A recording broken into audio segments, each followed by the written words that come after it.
Hi అండి. ఏదైతే రాహుల్ గాంధీ నా దగ్గర ఆటం బాంబ్ ఉంది అదని జెప్పి, ఆటం బాంబుని ఒక తుస్సుమని పిచ్చాలో ఒక బాంబ్ అయితే పేల్చాడు. అది పెద్దగా ప్రజల్లోకి ఆదరణ లభించలేదు. ఆయనేదో బీహార్‌లో ఏదో చేస్తా ఉన్నాడు, ఇన్ని కిలోమీటర్లు చేస్తా ఉన్నాడు, ఓట్ల చోరీ గురించి అయిపోతుంది. రీసెంట్‌గా వచ్చేసి ఇంకొక పెద్ద బాంబ్ పేల్చారనుకున్నాడు. దాని తర్వాత తీరా జూస్తే ఎంత ఎర్రి పప్పయ్యాడో, ఎంత ఎర్రి పుష్పమయ్యాడో రాహుల్ గాంధీ. నాకు తెలిసి ఇంక ఈ జన్మ గాదు, వచ్చే జన్మలో గూడా రాహుల్ గాంధీ ప్రైమ్ మినిస్టర్ అయ్యే అవకాశం అయితే నాకైతే కనిపించట్లేదు. ఎందుకంటే క్లియర్‌గా అర్థమవుతుంది. ఆయన చేష్టలు గాని, లేకుంటే ఒక్కసారి క్రాస్ చెక్ చేసుకోవచ్చు గదా! అసలకి. ఏదైనా మనం మాట్లాడే ముందు ఒకసారి క్రాస్ చెక్ చేసుకోవాలి గదా! దానికి ముందే చెప్పాడు.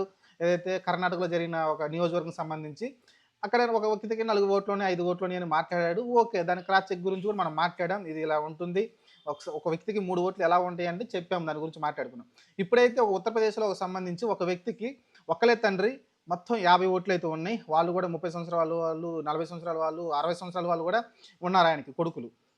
మరి ఒక వ్యక్తికి 50 కొడుకులు ఎక్కడున్నారబ్బా? అది గిన్నిస్ బుక్ రికార్డ్ అవుతుంది గదా! ఒకవేళ అంతమంది కొడుకులుంటే.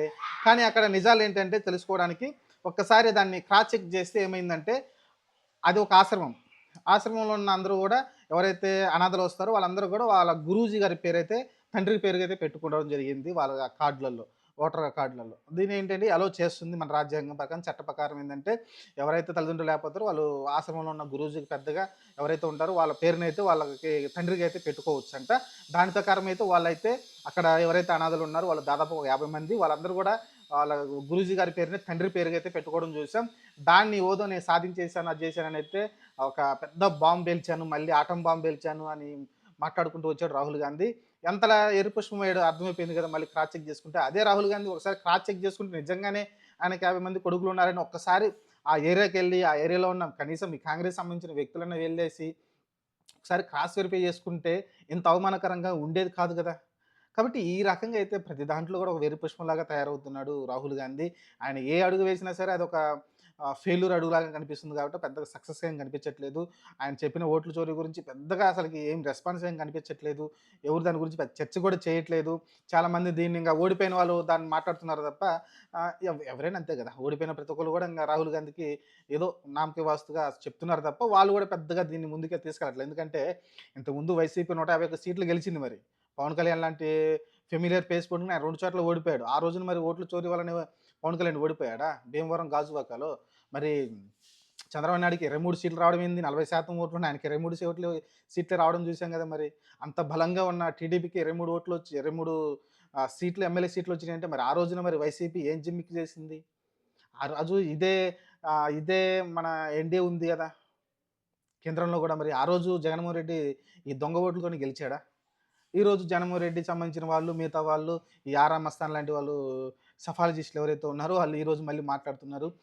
ఇన్ని ఓట్లు పెరిగినియి, ఇన్ని ఓట్లు తగ్గినియి అని. మరి ఆ రోజు ఎందుకు మాట్లాడలే అందరూ మరి? ఆ రోజు జగన్ హవా నడిచింది, జగన్ సునామీ వచ్చిందని మాట్లాడేటోళ్ళు, మరి ఈరోజు ఏం సునామీ వచ్చింది? వాళ్ళు కూటమి గట్టారు కాబట్టి గెలిచారు. మనం ఫస్ట్ నుంచి మాట్లాడుకుంటున్నాం.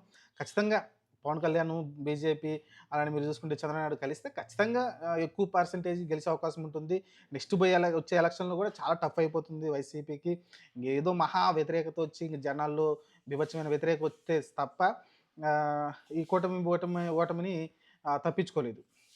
కాబట్టి ఈ రకంగా అయితే మనమైతే చెప్పుకోవచ్చు. రాహుల్ గాంధీ చేసిన ప్రతి ఒక్కటి అయితే ఫెయిల్ అవుతూ ఉంది. అనేది పెద్ద ఆటం బాంబ్ తీసుకొచ్చారంటున్నాడు. అదంతా ఒక చిన్న మిరపకాయ బాంబులాగా అయితే పేలి తుస్సుమని పోస్తుంది.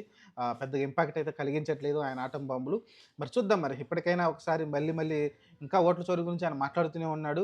ఇంకో విషయం ఈయన ఏం మాట్లాడుతాడంటే గత ఎలక్షన్ ముందు 6 నెలల ముందు విపరీతంగా ఓట్లు పెరిగిపోయినాయి.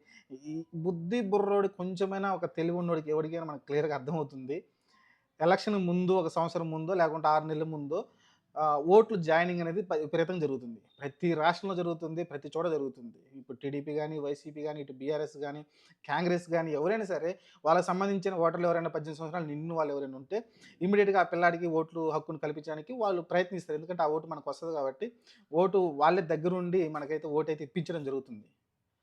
అది ఆటోమేటిక్‌గా పెరిగిద్ది. ప్రతి ఎలక్షన్‌లో ఎంతో కొంత యువత పెరుగుతారు కాబట్టి, ఆ పెరిగిన పర్సెంటేజ్ ఆటోమేటిక్‌గా కనిపిస్తది. యువత ఇప్పుడు 17 సంవత్సరాలు ఉన్నాడు ఈ సంవత్సరం.